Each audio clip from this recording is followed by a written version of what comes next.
Salut, c'est Kara. Je dois tout de suite te prévenir de bloquer dans ton agenda le mercredi 21 janvier à 20 heures précises, car j'organise un grand live dans lequel je te partagerai ma vue de marché pour 2026, ce à quoi je m'attends et les secteurs que je garderai le plus à l'œil. On aura aussi l'occasion de revenir sur la rétrospective de 2025. En attendant, je te laisse visionner un extrait de l'analyse de marché réalisée hier soir dans la communauté SteadyLads. Si tu ne me connais pas encore, moi c'est Kara, trader et partner dans un fonds d'investissement crypto. Bonne vidéo. Comme toujours, on commence par l'analyse de Total, donc Total qui est donc la capitalisation globale du marché des cryptoactifs. Donc c'est ce chart-là qu'on utilise pour vraiment regarder quelle est la santé du marché crypto, en plus de Bitcoin évidemment, qui fait un peu la pluie et le beau temps sur le marché crypto, mais au total, ça représente vraiment la globalité de l'ensemble du marché. On analyse toujours en plus grand time frame, donc on essaye de dézoomer au maximum, hein. Tout ce qu'on voit ici à l'écran, on démarre depuis 2022-2023, donc c'est tout le marché haussier qu'on a connu.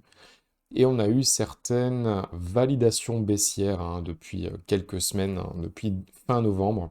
Donc on est vraiment dans une zone d'indécision entre plutôt un marché haussier qui pourrait se continuer ou à l'inverse, un marché baissier cette fois-ci, qui pourrait démarrer et qu'on aurait en réalité démarré déjà depuis début octobre. Donc on va essayer d'analyser ça ensemble et voir qu'est-ce qu'on peut en tirer comme analyse et comme décision à prendre pour la suite du trading dans cette année 2026, ou en tout cas dans les premières semaines de l'année 2026.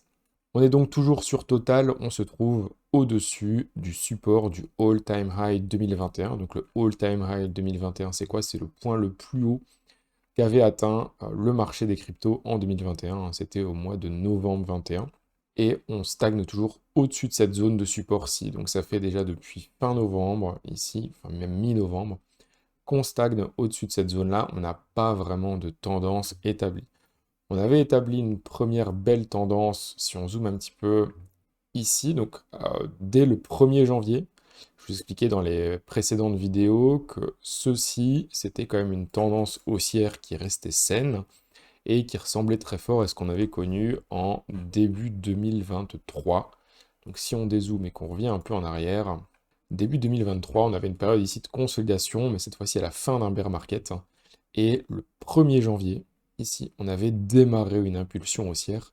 Et cette impulsion haussière, en réalité, c'était le début d'un bull market qui tiendrait quand même plusieurs années, étant donné que jusqu'en fin 2025, on était encore toujours en bull market. Ici, on avait l'impression qu'on allait réitérer ce scénario, où en fait, au 1er janvier, ici, eh bien, on était sur un bottom de marché, et on avait déclenché une belle hausse, en tout cas une belle impulsion, pendant plusieurs jours, et même une semaine quasiment, complète, à la suite de, non pas un marché baissier en tant que tel, mais plutôt une correction de marché, qui était de la même amplitude, hein, tout simplement, que ce qu'on a pu connaître dans les consolidations précédentes. Donc on était à plus ou moins 30%. Ici on était grosso modo à moins 32 jusqu'ici, presque moins 40% ici.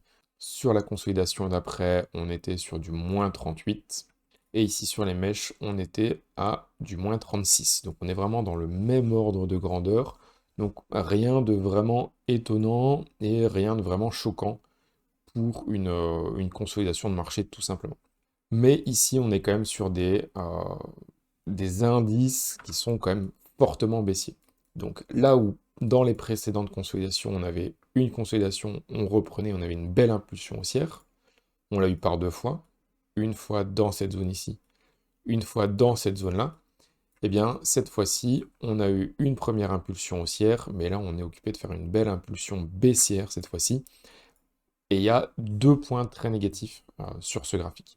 Un premier point fortement négatif, c'est qu'on réintègre ici la consolidation. Donc la consolidation grise de laquelle on s'était échappé vers la mi-janvier, eh bien on la réintègre. Donc ça c'est déjà un point négatif. En général, quand on est hors d'une consolidation, on aime bien de pouvoir rester en dehors de cette consolidation et de pouvoir continuer l'impulsion vers le haut. Ici, on est revenu dedans, donc c'est déjà un premier point négatif. Un deuxième point encore plus négatif, c'est que on a vraiment une cassure de la tendance, hein, on a un retournement de la tendance, étant donné que le point bas ici, qui a servi à faire le dernier point haut, eh bien, on l'a cassé, on fait un nouveau plus bas. Donc la structure de marché, elle est cassée. Pour rappel, une tendance haussière, ce sont des points hauts toujours plus hauts et des points bas toujours plus hauts. Sauf qu'ici, on va faire un nouveau plus bas. Donc en fait, un nouveau plus bas, ça pourrait tout simplement relancer une tendance, cette fois-ci baissière, comme on l'a connu ici depuis octobre, où on avait un point haut et des points hauts qui étaient toujours plus bas les uns que les autres, et des points bas qui étaient toujours plus bas les uns que les autres également. Ça me fait également penser, en tout cas ça ressemble quand même fortement à ce qu'on a pu connaître après le bull market de 2021. Pour ceux qui étaient déjà là à l'époque, hein, si vous en souvenez, on a eu ici donc une première jambe baissière, une consolidation. On a cru s'extraire ici de la consolidation avant de la réintégrer et de continuer la baisse sans jamais rebondir correctement pour avoir une exit correcte du marché. Si on regarde ici, on avait le plus haut de la consolidation hein, qui était là. On l'a cassé, on est venu sortir de cette consolidation avant de re-rentrer dans la consolidation, stagner vers le bas, ici quand même une lente descente avant de vraiment avoir cette grosse cassure baissière qui a fait quand même très mal au marché. En quelques jours, on a perdu moins 20, moins 30%, sachant qu'on avait déjà perdu en quelques semaines 40% sur le marché. Voilà, ça c'était un réel gros marché baissier. Ici, on connaît un petit peu la même chose. Donc on a eu une première jambe baissière d'une trentaine de pourcents, une consolidation, une tentative de breakout avec sortie par le haut, sauf qu'en réalité, on réintègre la consolidation, on fait un plus bas par rapport à ici. Donc si vous êtes trop exposé au marché, si vous dormez mal, si vous avez des positions de levier, par exemple, et que vous n'êtes pas à l'aise avec ces positions-là, il serait peut-être opportun de tout simplement revoir la taille de vos positions et peut-être réanalyser ça et réanalyser vos plans de trading et voir est-ce que ça colle toujours, est-ce que mon plan a été invalidé ou est-ce que ma gestion du risque est correcte et donc je suis toujours bon, je peux garder ma position. Mes points d'invalidation n'ont pas encore été touchés, mais j'en ai. Euh, c'est déjà très bien d'avoir des points d'invalidation parce qu'on se retrouve souvent, en tout cas il y a beaucoup de personnes avec lesquelles je discute qui m'expliquent, bah non, moi je suis rentré en position, j'avais un point d'entrée, j'avais des objectifs de revente, mais par contre je n'avais aucune connaissance, en tout cas je n'avais pas établi de plan au cas où le plan ne se passait pas comme prévu. Donc je n'avais pas mis de point de sortie, je n'avais pas mis de stop loss. C'est un petit peu je hold jusqu'à la mort, sauf que holder jusqu'à la mort, ça s'est toujours bien passé pour ceux qui hold du BTC, de l'Ethereum aussi, mais bah, ça s'est pas toujours bien passé pour tout le monde. On prend par exemple des cas de Avax hein, qui ne fait que descendre depuis pas mal de temps. Il y a du Atom, il y a plein d'alts hein, qui sont occupés de creuser leur tombe. En tout cas, faire du buy and hold autrement que sur Bitcoin, ce n'est pas une stratégie. Une stratégie, c'est un point d'entrée, une gestion du risque et un point de sortie en cas de profit et un cas de sortie en cas de stop loss tout simplement. C'était la première partie un petit peu plus gestion de trading. Ce n'est pas du financial advice, hein, on n'est pas dans des conseils en investissement, mais tout simplement essayer d'établir des plans, essayer de savoir ce que vous faites hein, et de ne pas y aller à l'aveugle avec simplement des croyances et des espérances. Espérer que le marché monte, ça ne vous sauvera pas sur le long terme, tout simplement.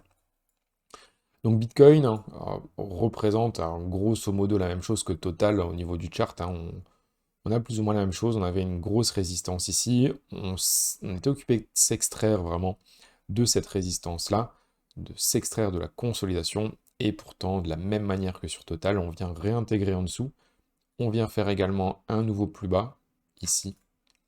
Pour l'instant la bougie n'est pas encore clôturée, hein, donc on pourrait peut-être clôturer au-dessus, mais en tout cas ça part quand même pas très bien sur Bitcoin, BTC USD. Donc on espérait, comme beaucoup de monde, pouvoir arriver jusqu'à 100 000 $.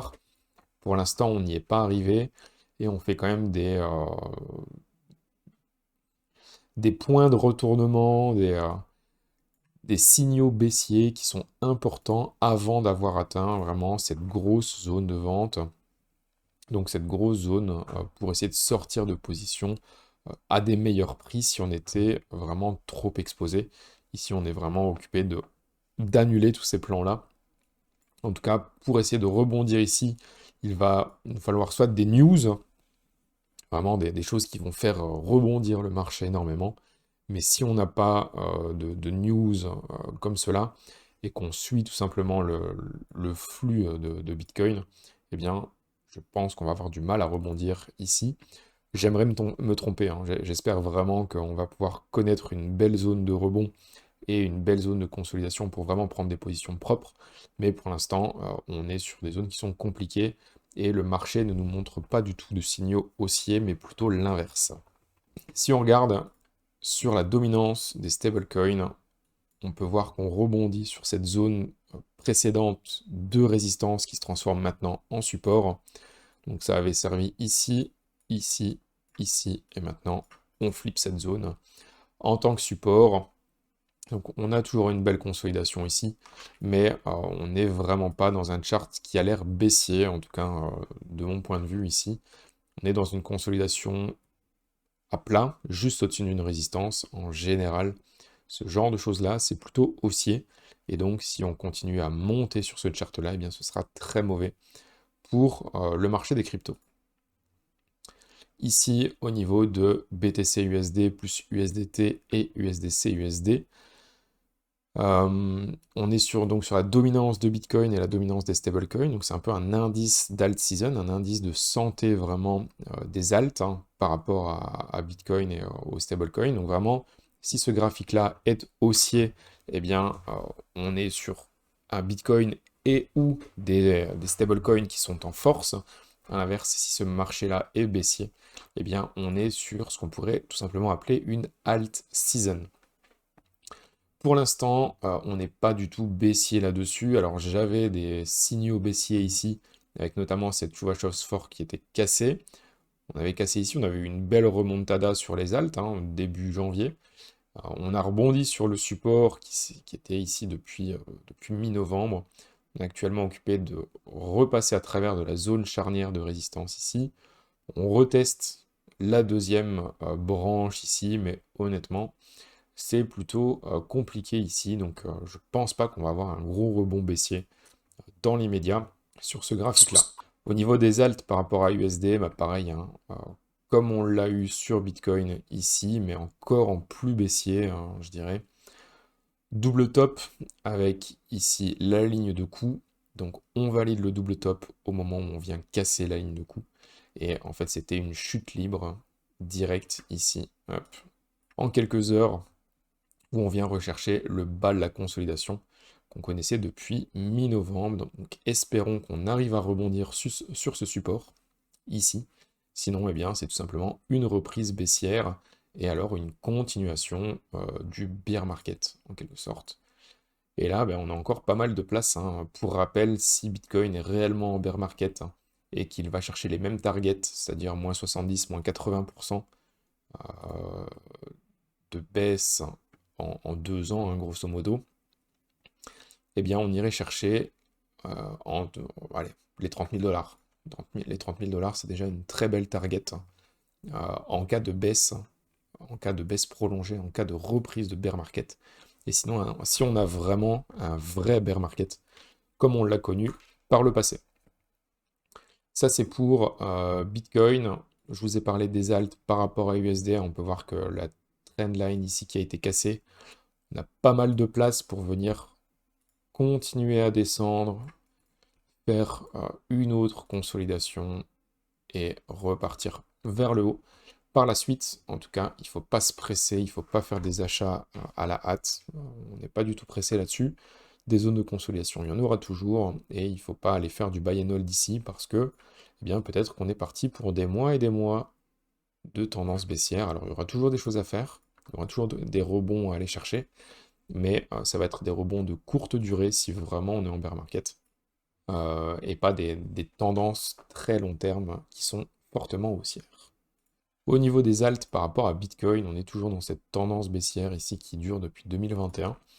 Qu'on espérait les jours précédents pouvoir faire un point bas ici qui serait plus haut, pouvoir rebondir et repartir vers le haut, sauf qu'on ne connaît pas du tout ça, hein. On est plutôt à l'inverse, occupé d'appuyer sur le prix, de creuser encore plus, de repasser bientôt sous les plus bas et de faire des nouveaux plus bas, donc il n'y a rien de bullish là-dedans. Ici on voit en 3D, on est revenu sur les plus bas, tandis que les points hauts sont toujours plus bas également, donc on n'est pas du tout dans une reprise haussière sur ce marché-là. Le top 10 des alts eh bien, est assez similaire à ce qu'on connaît sur les alts en général. La force d'Ether, eh bien, pas vraiment meilleure, pas vraiment pire. Les alts ici, donc, on est sur Others divisé par Total 3, donc toutes les alts sauf Ethereum. Et on peut voir qu'on vient réintégrer dans ces niveaux-ci, plus casser cette ligne de tendance ici vers le bas. Donc encore une fois, pas des signaux très positifs pour l'appétit des investisseurs sur les alts.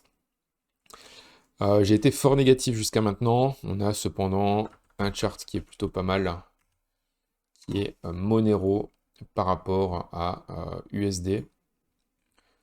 Monero, je vous l'avais montré, en tout cas ceux qui me suivent sur Twitter, je l'avais publié.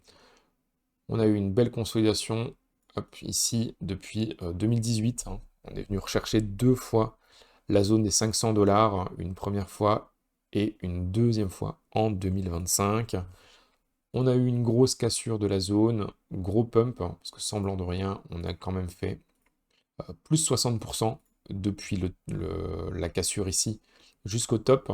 Et actuellement, on est occupé de retester la zone, mais bon, avec un marché global qui est si mauvais, ça donne un peu moins envie d'acheter des actifs comme celui-ci, comme Monero.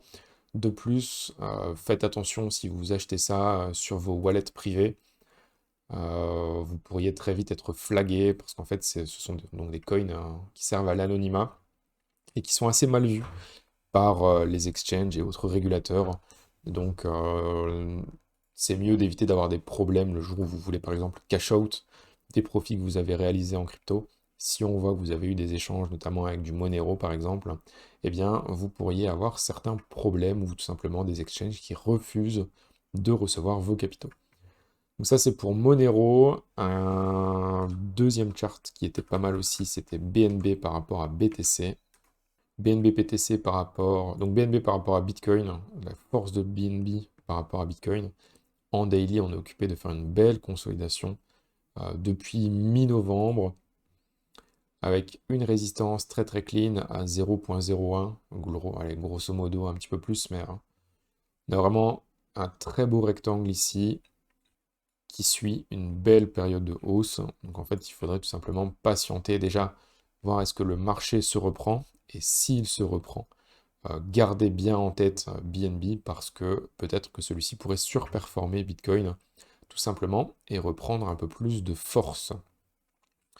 Voilà grosso modo comment ça se passe sur le marché. Assez négatif en tout cas la journée aujourd'hui, en fait depuis le début de la semaine, hein, vraiment cette grosse baisse ininterrompue, cette force vendeuse sur le marché n'est pas positive du tout. Les signaux baissiers se suivent les uns après les autres. C'est vraiment pas un moment où il faut prendre énormément de risques. On est vraiment plutôt dans des moments où il faut savoir prendre son mal en patience et attendre les très bons setups. On n'est pas en période d'alt season où on va aller jeter son argent entre guillemets sur n'importe quel coin qui sort. Pas du tout. Ici, on est plutôt dans des périodes fortement baissières et fortement négatives. Si on prend par exemple le Tao, hein, Tao qui est souvent cité sur les réseaux, etc. On en parle souvent. On avait eu une belle hausse, hein, je vais mettre en 4 heures, on le verra mieux, une belle hausse suite à la cassure de la consolidation ici, début janvier. Le marché avait fait presque 30% sur Tao, et pourtant on est bientôt de retour à break-even. Donc c'est vraiment un ravalement total du marché. Le marché a mis 12 jours pour pumper sur Tao, et Tao a été un des premiers quand même à reverse. Et là, en à peine 4-5 jours, eh bien, on a rendu l'entièreté des profits sur Tao, donc 12 jours pour monter, 5 pour descendre. Comme on le dit souvent, le marché monte via les escaliers et descend par l'ascenseur, voire même parfois en se jetant par la fenêtre. Donc là, on est vraiment sur des périodes où le marché est occupé de se jeter par la fenêtre, avec des grosses baisses fortement, je ne vais pas dire volatiles, parce qu'en fait, on n'a pas vraiment de rebond, mais c'est des baisses qui sont soutenues, et une force vendeuse qui est constante. Donc là, on n'a vraiment pas de rebond pour sortir. Imaginez que si vous vouliez sortir vers les 94 500 par exemple, eh bien, ce n'était pas possible si vous n'aviez pas un stop direct, parce qu'on n'est jamais venu remonter jusqu'à là. Donc voilà pour l'analyse de cette semaine. On se retrouve très vite pour une nouvelle analyse de marché directement sur SteadyLens.